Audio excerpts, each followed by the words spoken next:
In news that hopefully will warm friend of the channel Louis Rossman's heart, right to repair law can now be enforced in Massachusetts as the feds have reversed course. So the state of Massachusetts passed a law that said you have a right to repair.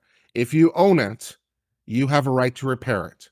And a lot of people were really, really salty about this. And the federal government even was really, really salty about this and said you should ignore the law. They sent a letter saying it was in conflict with federal law. Well, apparently they've reached some sort of understanding now, and the law in Massachusetts is at least allowed to go partially into effect. So let's learn a little bit more about this right to repair law as it now is enforceable in Massachusetts. Let's get started with this. NHTSA, also known as the National Highway Traffic Safety Administration, has said that Massachusetts can go ahead with its right to repair law.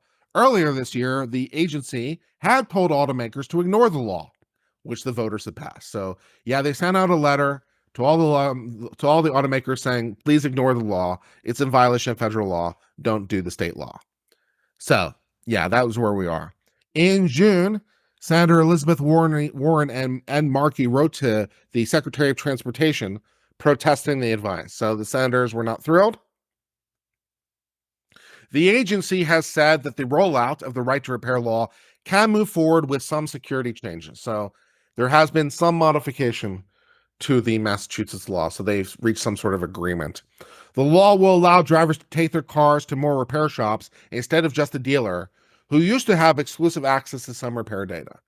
So now the ability to get access to data in the black box of the computer of your car is now more free.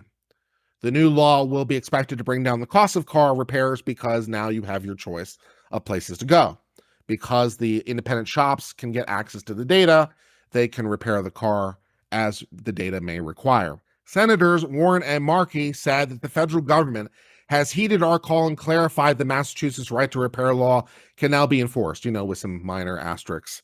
Today's action not only eases burdens and lowers costs for Massachusetts drivers, but also to ensure transportation regulators continue to build on the promise of the Biden administration pro-competition, pro-consumer agenda. Well, we can debate with them on that issue about how Biden is pro-consumer or pro-competition, but, whatever, at least they're letting the law go into effect. NHTSA had said that sharing car data could make it easier for criminals to steal the data or take control of cars remotely, which incidentally, if there is the ability of people to take control of cars remotely, sounds like more of a fundamental problem than right of repair, right? If you have the ability to control a car remotely, yeah, that seems a little much. So maybe the problem isn't the data. Maybe the problem is that anyone can do this, including the manufacturer. Maybe that's a problem. The Alliance for Automotive Innovation filed suit in 2020 to stop the law. Although the case is still working its way through the court, the state said it would begin enforcing the law effective immediately. However, NHTSA had said that that would violate the Federal Vehicle Safety Act. So they're like, okay, there's the federal law dealing with vehicle safety, and if independent shops had access to this data, they might make cars unsafe.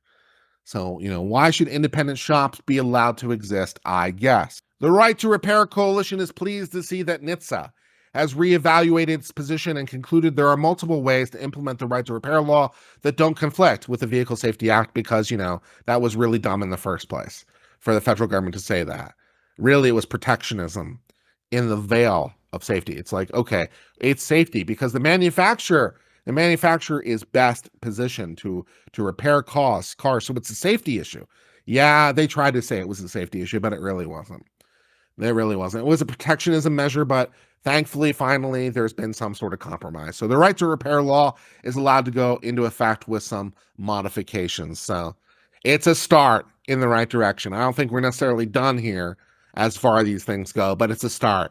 Anything in the right direction is good. So we'll take what we can get for the moment and fight for the rest another day. So good for that for the moment. Thus, that brings us to the end of the case for the moment about the right to repair law that Massachusetts passed saying, hey, car owner, we can't help noticing cars these days have a lot of computers and they have these black boxes which record a lot of data. And maybe if independent repair shops had access to that data, they would be in a position to look at the data and then understand what's wrong with the car and be in a better position to repair it. And the dealer's like, no, we don't want that because, safety. Sure, safety is the reason. And then the federal government's also like, yeah, safety.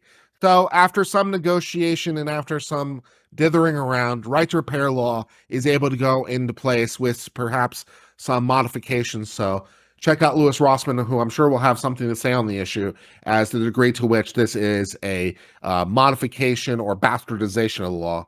But at least it's a step in the right direction, which I suppose is positive in any event. And at least for the moment, that brings us to the end of discussion of this case.